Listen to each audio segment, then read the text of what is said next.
Bwana Yesu na asifiwe sana. Ningependa kuongea kuhusu mazao ya roho, mazao ya mwili.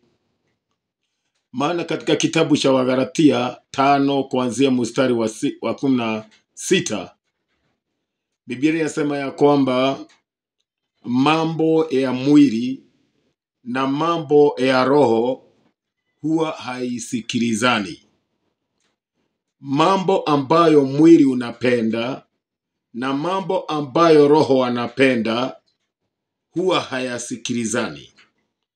Kwa sababu mwili anapenda mambo ya hapa duniani, lakini roho anapenda mambo ya mbinguni. Na ndio sababu mwili na roho huishi katika vita. Mwili na roho huishi katika vita. Maana roho anatamani mambo ya mbinguni.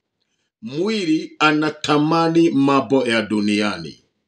Haya mambo mawili ya mwili na ya roho hupingana.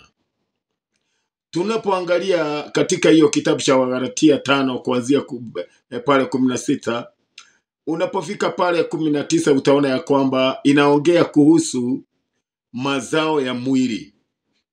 Na inasema ya kwamba mazao ya mwili ni uchawi, usherati, ulevi, chuki, wivu, fitina, madharau, kiburi, uongo na mambo mengine kama hayo.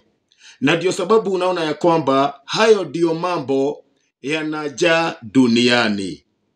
Na hayo yote ni mambo ya mwili. Na hayo yote yanatendwa na mwili. Mazao ya mwili, ambaye mwisho wake pale ni katika hukumu ya moto wa jehanamu. Mambo ya mwili.